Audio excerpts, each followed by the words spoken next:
வணக்கம், இது Aarthi cafe.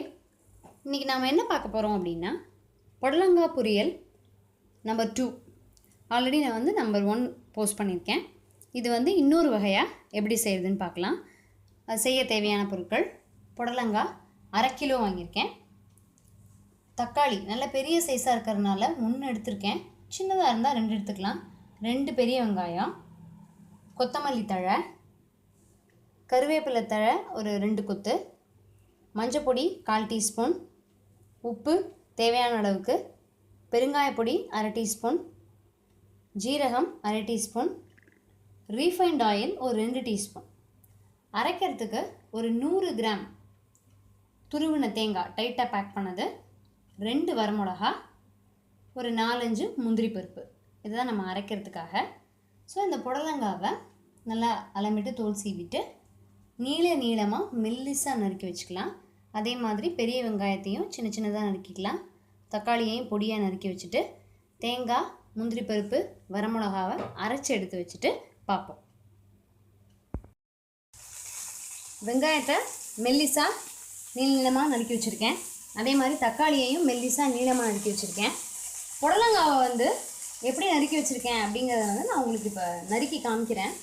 So இந்த மாதிரி நீளமாக நறுக்கியிருக்கேன். அது எப்படி நறுக்கினேன் அப்படின்னா, இந்த புடலங்காவை தோல் சீவிட்டு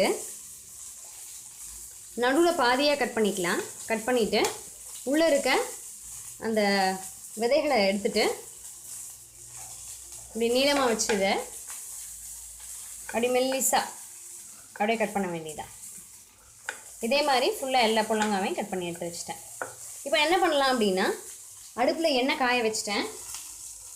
அதில் இந்த 2 வரமிளகாவை மட்டும் ஃபஸ்ட்டு அப்படியே லைட்டாக ஒரு பரட்டிட்டு தேங்காய், முந்திரி பருப்போடு வச்சு அரைச்சி வச்சுப்போம். ஸோ இது போதும், அப்படியே குண்டாயிடுச்சு. இதை அப்படியே எடுத்து தேங்காவோட போட்டு வச்சுக்கலாம். அப்புறம் இதை ஜீரகத்தை போட்டு பொரிச்சிட்டு கருவேப்பிலை, பெருங்காயம் அதெல்லாம் போட்டுடலாம். ஜீரகம், பெருங்காயம், கருவேப்பிலை இதை வதக்கினதுக்கப்புறமா வெங்காயம் நல்லா வதங்கிட்டு அதுக்கப்புறமா தக்காளியையும் வதக்கிடுவோம். மஞ்சப்பொடி, உப்பை வெங்காயம் தக்காளி வதக்கும் போதே சேர்த்துக்கலாம். ஸோ இது ரெண்டும் நல்லா வதங்கினதுக்கப்புறமா பார்ப்போம். தக்காளி வெங்காயமும் நல்லா வதங்கியாச்சு. இப்போ நான் அந்த புடலங்காய் அதில் போடுறேன். தக்காளி வெங்காயம் வதக்கும் போதே நான் மஞ்சப்பொடியையும் உப்பையும் போட்டேன். உப்பு நமக்கு எப்போ தேவைப்பட்டாலும் தூவிக்கலாம். ஸோ இப்போ அந்த காயை இதோட நல்லா ஒரு பரட்டிட்டு எல்லா பக்கமும் இது நல்லா சேர்கிற மாதிரி ஒரு பரட்டிட்டு மூடி வச்சிடலாம். அது மூடி வச்சு அப்படியே வேகும். தேவைப்பட்டது, ஆக்சுவலாக புடலங்காவே கொஞ்சம் தண்ணி விட்டுக்கும். தேவைப்பட்டது அப்படின்னா லைட்டாக நம்ம கொஞ்சம் ஒரு 2 ஸ்பூன் தண்ணி சேர்த்துக்கலாம். இடையில கொஞ்சம் ஒரு 2 மினிட்ஸ் ஒன்ஸ் அதை திறந்து கொஞ்சம் கிளறி விடணும். அதே மாதிரி இப்போ நான் என்ன பண்ணிட்டேன் அப்படின்னா, தேங்காய் அந்த எண்ணெயில் லைட்டாக ஃப்ரை பண்ண அந்த ரெட் சில்லி, முந்திரி பருப்பு அதை தண்ணி சேர்க்காமல் தேங்காயில் இருந்த தண்ணி மட்டும்தான் அதை அரைச்சி எடுத்து வச்சுட்டேன். ஸோ இது ஒரு பக்கம் வச்சுடுவோம். அதை லாஸ்ட்டாக தான் நம்ம சேர்ப்போம். இப்போ இதை மூடி வச்சிடலாம். இடையில நீங்கள் கிளறி விடுங்க. தேவைப்பட்டால் கொஞ்சமாக தண்ணி விடுங்க, இல்லாட்டி நீர்க்க போயிடும் தண்ணி காய். இப்போ இது நல்லா வெந்தாச்சு.